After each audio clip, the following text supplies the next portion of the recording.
Actually, it's the opposite for most people.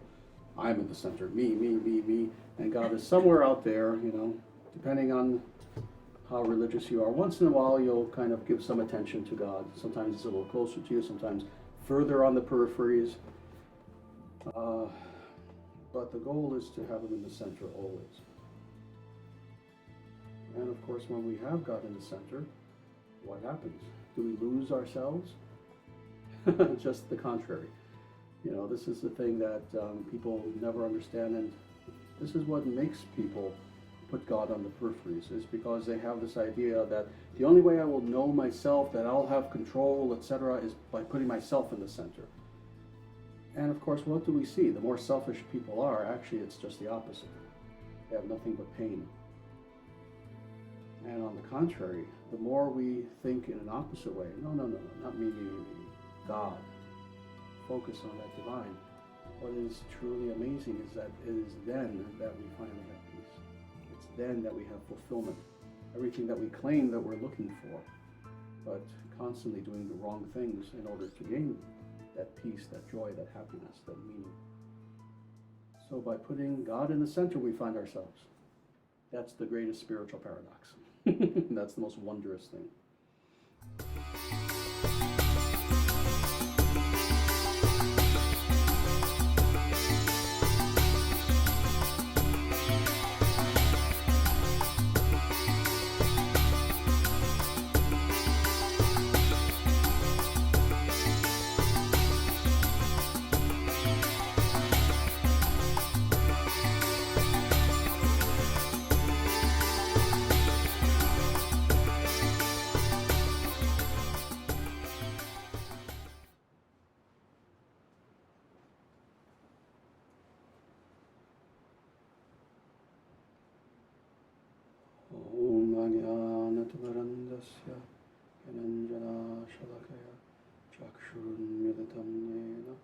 Tasmai Shri Gurave Namaha.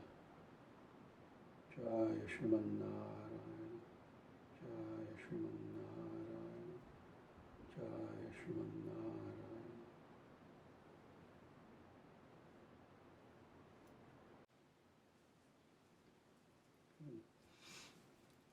So what I thought we would do today is, as we have been doing in the past, delve a little bit into the Shastras, into the scriptures of Sanatana Dharma.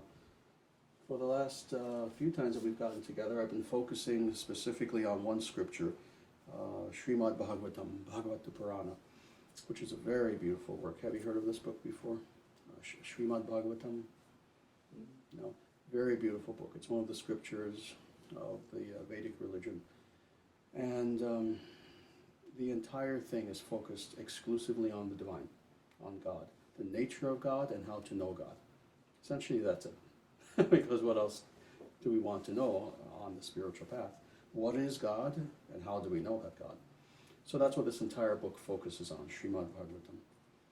So we've been going through several verses, and I chose one verse for us today that's especially practical, but it's also especially beautiful.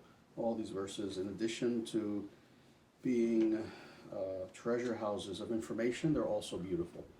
So this, but very specifically, is the second canto, chapter 4, verse 15 of Srimad Bhagavatam.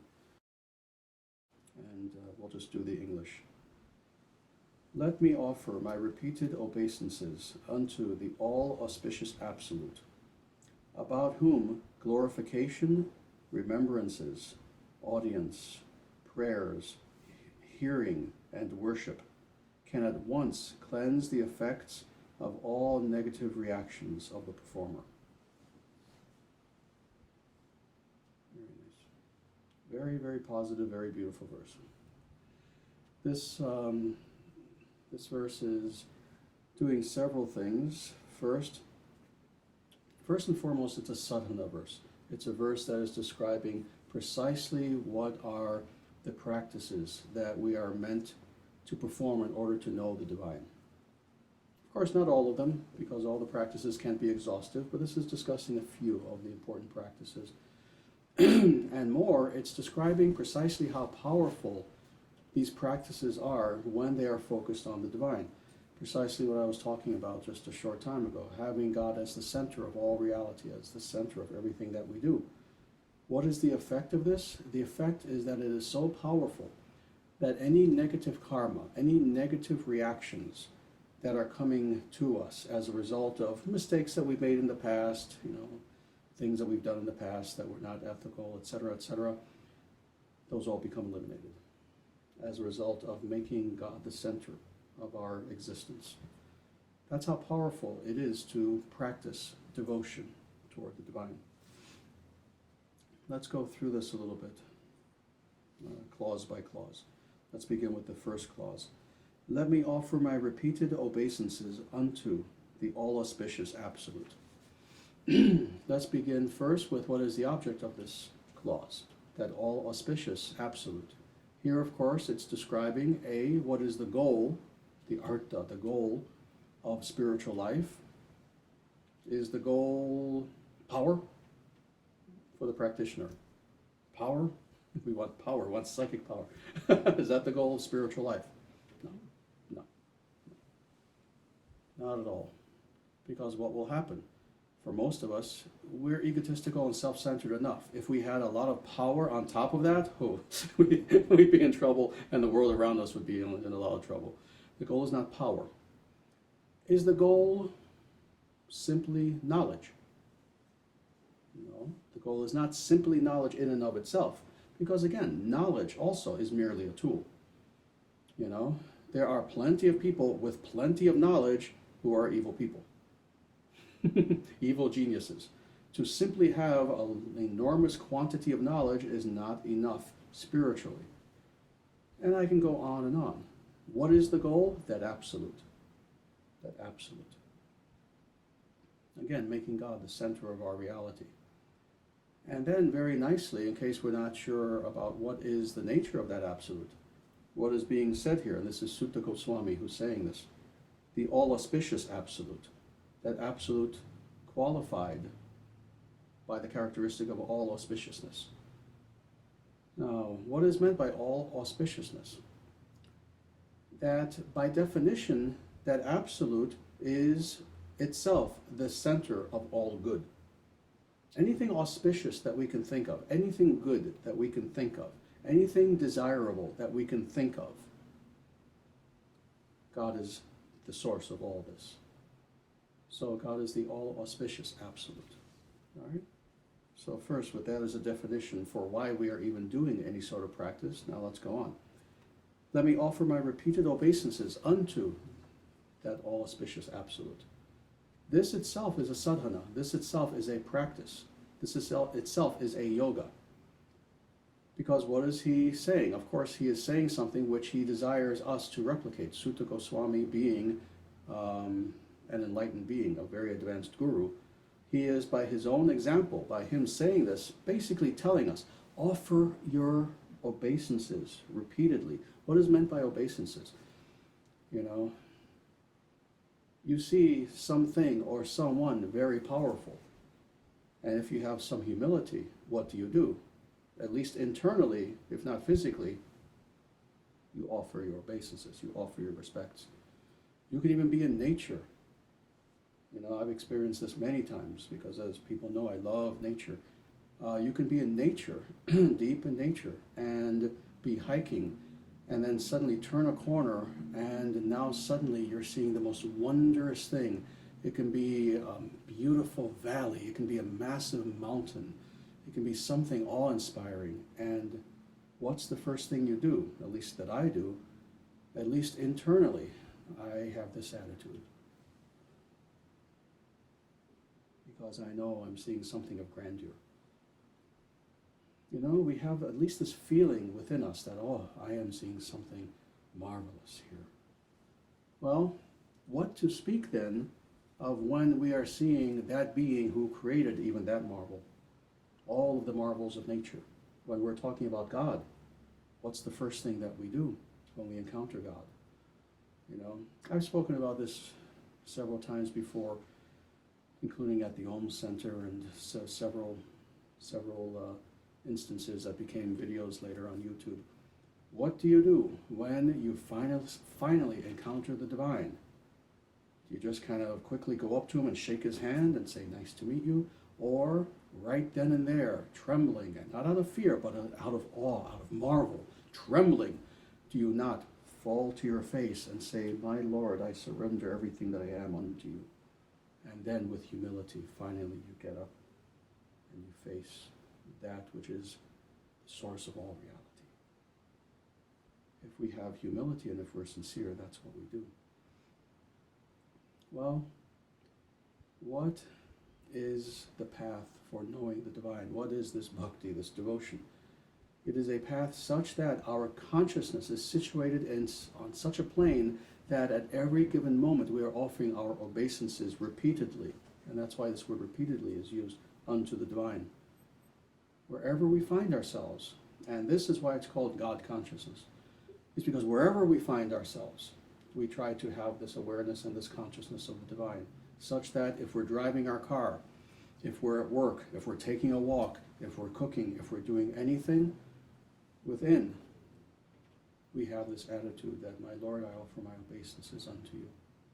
I offer my obeisances unto you. So that itself is the path. That is a yoga. This is prapatti. This is the yoga of self-surrender to God, such that our consciousness goes from being one of selfishness to its opposite of surrender to that which is my source. Now let's go on a little bit to these various things that are mentioned here, also as sadhanas or as practices to know God. So, glorification. Glorification. What does this mean? Well, quite literally, glorification. In every spiritual tradition, we have the glorification of God. Because why? What was the definition of God given here? That all auspicious, absolute, all auspicious. God being the source of every good quality, we can glorify God endlessly. Why? Because we can glorify each one of those characteristics, each one of those attributes infinitely. Because all of us have auspicious attributes, you know? Some of us are just very ethical. Some of us are very wise. Some of us, are other things or a combination thereof. Well, envision this. God is the source and the possessor of all positive attributes and infinite attributes. In other words, auspicious attributes that we cannot even conceive. There is no limit. See, if we were to look at ourselves honestly and make a list of our good attributes, eventually we'd hit an end. Eventually we'd hit an end. Not with God. With God, quite literally any attribute, good attribute, auspicious attribute that we can think of, if we were to put them all together and come to literally the end of the entire list that we can conceive of, well, God would have infinitely more attributes than that. That's number one. Number two, each one of these attributes, taken as an individual attribute, exists to its infinite degree.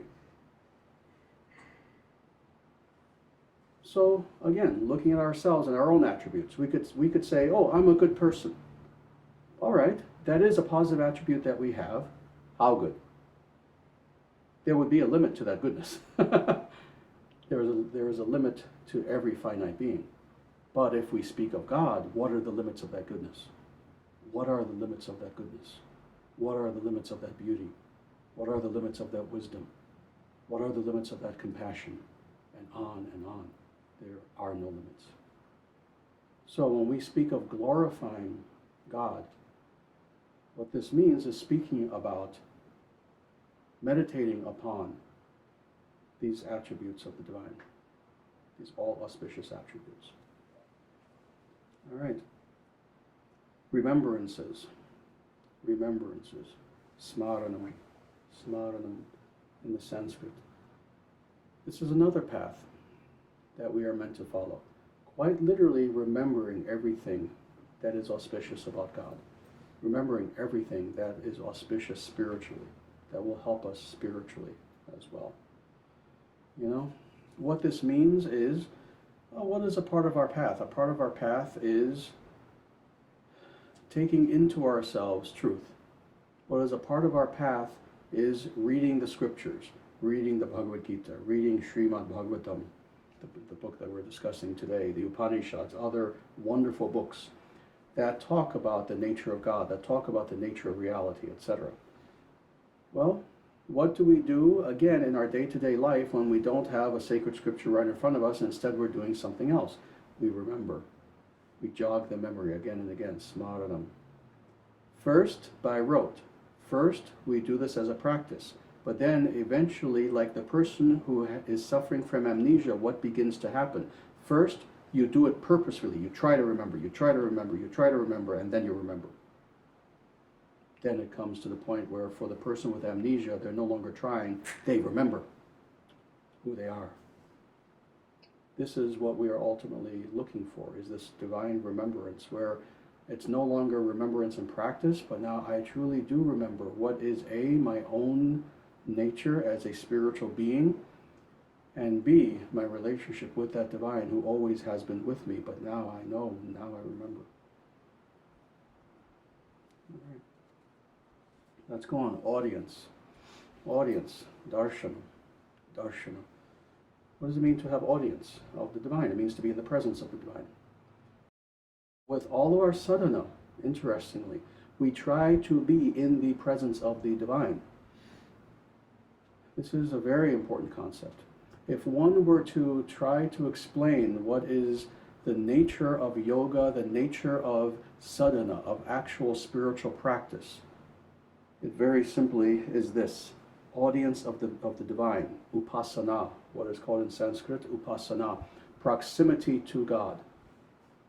Trying to be literally in the presence of the divine. This is what's meant by audience or darshana, being in the presence of God. Now, if I want to be in the presence of Linda, what do? I go toward her. I am physically with her. If I want to be in the presence of Michael, what do? Again, let's say Michael is somewhere else. I try to find him. We want to be physically present. Okay, well, how are you? It's good to see you again. Literally, good to see you because you're in front of me. Okay? What does it mean to be in the presence of God? You see, we know that God, being a non-corporeal being, of course, we can't be in the presence of God in the same way. Well, we are in the presence of God spiritually through consciousness. God ultimately is consciousness. We ultimately are consciousness. It is through that consciousness that we are in the presence of the divine. Thus meditation, thus puja, thus all of these spiritual practices, such that it comes to the point where we know, we experience the presence of the divine right here, right now. And without the eyes, without the ears, more importantly, within, we know that God is present always. So, this is what we attempt to do. This is what is meant by audience. That audience of the divine. Prayers. Prayers. Speaking to God.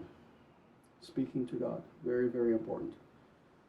People will sometimes ask me about the nature of prayer in Vedic spirituality, because it sometimes seems to people that we don't emphasize prayer quite as much as other religious traditions do. And that's not the case, especially if you read the scriptures. If you read, for example, Srimad Bhagavatam, it's full of prayers, prayers and prayers and prayers, some of which go on for pages and pages, actually. So the idea of we communicating our heart to God is something that's of vast importance, very, very important. However, of course, we see a qualitative distinction in different kinds of prayer. We don't believe necessarily in constantly praying to God for material things. Though once in a while that's fine too. It is very important to always turn to God, whatever the reason. But more, we try to pray to God, again, from the heart in praise. In order to literally commune with the divine. Prayer itself should be seen not merely as a verbal communication, but itself as a sadhana, as a yoga, as a practice. It is also an attempt to share our heart with God in such a way that we have that connection and we experience the presence of the divine, in praise of the divine. Let's go on. Hearing. Hearing. Hearing has several senses. First, let me begin with the highest sense, because it goes very nicely with what we were just saying about prayer. Hearing, of course, is the opposite route of prayer. What is prayer? We communicating to God. But then we have to be quiet and hear God's response. Conversation is a two-way street. If our relationship with God is one of monologue, in which we're constantly talking, we're constantly praying, but we never give God a chance to himself respond, and ourselves doing that by sitting quietly and listening, then again, it's a one-way street, not a two-way street. It's not a reciprocal relationship. You remember earlier I was talking about how love is necessarily reciprocal. If love between two beings only goes in one direction, that's what's called a dysfunctional relationship in the material world. Love has to go in both directions. In the same way, communication has to go in both directions. So, in the same way that we must pray to God, we must also hear. We must also sit in meditation and wait for that response. So that's one sense of hearing. The other sense of hearing is precisely what everyone is doing now. Listening. Listening to the words that are there in Scripture. Listening to instruction, to spiritual instruction, etc. Even listening to kirtan. It's wonderful to partake in kirtan, but part of even that is listening. I've been in, at this point, maybe thousands of kirtans. When we are in kirtan, the idea is to lose yourself in kirtan. And what that means is that in addition to doing, you're also listening, you're also experiencing that kirtan as well. So, again, in any way in which, through the ears, we bring into our consciousness, our awareness, the divine, that is the sort of hearing that's being spoken of here. And worship is the last thing, worship. This is what we do with puja when we're doing the puja, but more than this, when we think of worship, very often we do indeed tend to think, for the most part, only of something like puja, only of something that involves ritual. Do we not? When we hear the word worship, what we tend to think of is a congregational group activity in which something is happening. Now, this is my question. What is really the heart of worship? Is it physical activity? Because even with a puja, which is very important, it's a physical activity. You're ringing the bell and you're offering something, and people are watching in a very reverential way, but it's physical. So does this mean that if we don't have a physical body, we can't worship? Very interesting thing to ponder. Of course, we know that no, of course, worship is something that transcends physicality, it transcends ritual, it transcends doing. Worship is a mode of consciousness. Worship really is non-different from bhakti, non-different from devotion. So when we have this word worship here, what's being spoken of is devotion, because ultimately it is devotion that is the heart of all ritual, of all activity that is aimed toward expressing symbolically our love of the divine. That's what ritual is. It's expressing symbolically our love of the divine. Because symbolically, we're offering water, we're offering incense, we're offering a flame. It's all symbolic. But symbolic of what? Of our love of God. So worship is not different from bhakti, from devotion. So, that ends this list. And one who does all this can at once cleanse the effects of all negative reactions. They can cleanse the effects of all negative reactions by performing all of these things. How ultimately do we cleanse those effects of negative reactions? And by negative reactions, what is meant, of course, is karma, bad karma. How can this be the case? Because we're transcending karma. all of these activities that we just went through, focused on God, not some famous, performer, not some famous politician, not some person we have a crush on, no. Focusing on that highest, on the divine, the all-auspicious absolute. When we perform all these activities, focused on the divine with complete devotion and sincerity and humility, what are we doing? We are performing an activity that transcends all materiality, including all karma. Thus, karma is quite literally transcended. It becomes irrelevant. And by karma, of course, this itself, all negative reactions, is itself a code word for suffering. Because negative reactions, of course, cause suffering. Literally sufferings will just go to the wayside. So, very beautiful, very powerful verse from Srimad Bhagavatam.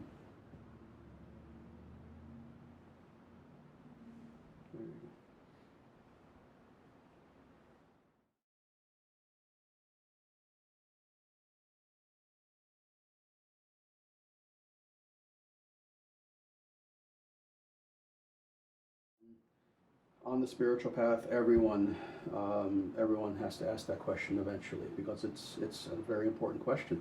It's one thing for the spiritual practitioner, yes, to do all of these activities, but how do we know it's working? How do we know that we actually are getting closer to God? How do we know that, as you said, that God is actually reciprocating?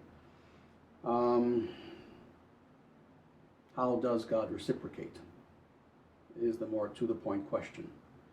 God reciprocates by, well, let me back up.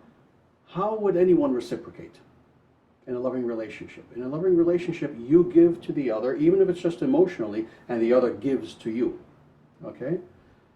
That's the first thing. That is the very definition of reciprocation, is to give. Thus, how do we know when God is reciprocating? Of course, because He gives us something. And what does God give us? See, we can give many things, some better than others. God always, only, ever gives the best. Thus, when God is reciprocating, thus giving to us, what does He give to us? Himself. So, how do we know when God is reciprocating? When we experience that presence of God. That anubhava, when we start to have that experience. And this is what's important. This is what's important. Especially initially. We will only have that experience periodically and for short periods of time. And for all of us, even if we've been practicing for years, that should not be a cause of frustration for us. That, oh yes, once in a while in deep meditation, I do experience the presence of the divine. Oh, but it doesn't last. And oh, maybe it's just once in a while. That's all right. That's how it begins for everyone. Even Dhruva. you know the story of Dhruva very well. He went through all of these austerities when he was like 5, 6 years old. And finally he has this vision of God. He being at that age in a different yuga where people were much more advanced, and he was a kshatriya, he was a very disciplined person, and he did all these great austerities where he could live on a grain of rice a day and all of these different things he did. But yet even he, when he had that divine vision, how long did it last? Really quick. Really, it was quick. Even for a truly advanced being like that. He had this divine darshanam, this divine vision of God, and God blessed him, and he offers his obeisances, and God tells him, at the end of this lifetime, you will see what you're seeing now permanently. But then it's over. And that momentary vision, that glimpse, which is all it was of the Absolute, was enough to transform Dhruva in such a way that from then on he was a liberated being. Essentially, he was a liberated being. So this is how God reciprocates, is he gives to us himself. And of course, having himself, it's kind of like if you're in the presence of the sun, you're going to have light, whether you like it or not. Right? You're going to have warmth, whether you like it or not. You are in the presence of the sun. In the same way, when we are in the presence of God, we have all the blessings of the divine as well. So what this means is that we begin to see in our own life, as a secondary adjunct, we begin to see in our own life that our own life begins to improve. That we have a little bit more peace, a little bit more wisdom, a little bit more patience. Just very practical things that we begin to see. For some of us, for some people who have a tremendous fear of death or just fear in general, they start to see that fear begins to dissipate. If they have a lot of anxiety, they start to see that anxiety begins to dissipate. But all of these are secondary features that come about as a result of being in the presence of that divine. In the same way that the light and the heat are simply secondary features of being in the presence of the sun. So that's how God reciprocates, giving us the highest thing that there is, which is himself. Thank you so much.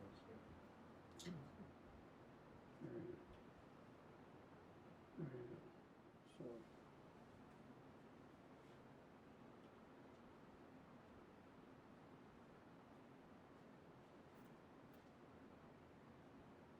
So, is this an inspiring verse?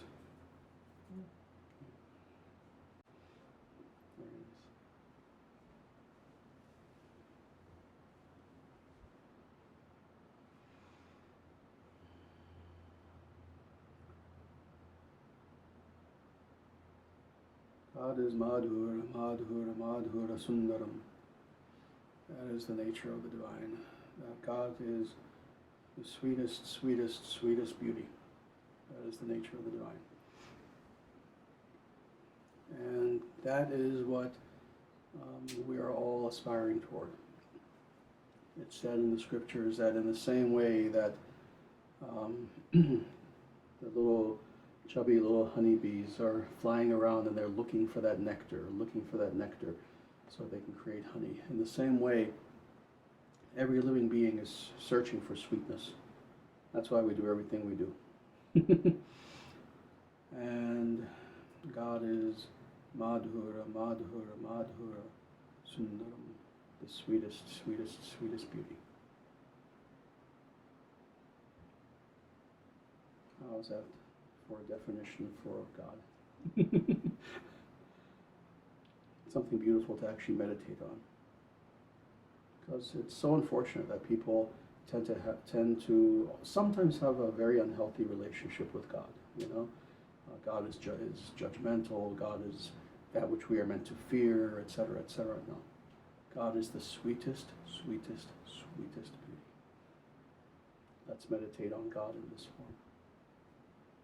That's why God appears as Krishna in this beautiful, sweet form, so beautiful that it sometimes perplexes people when they see Krishna, especially people who, again, have this more, let's say, Abrahamic conception of God as a stern old man in the sky, And then what do they see? They see this young boy dressed beautifully with beautiful, long, flowing hair, and what is he doing? What is he doing? In this primary image of Krishna, is he teaching? No, not right then. What is he doing? Playing his flute. Playing games. Yeah, exactly. Yep. He's playing games, he's playing a flute, and he's dancing. That's why you always see him in this cross-legged position. What a beautiful image of the divine. What is God ultimately doing? What would God ultimately be doing?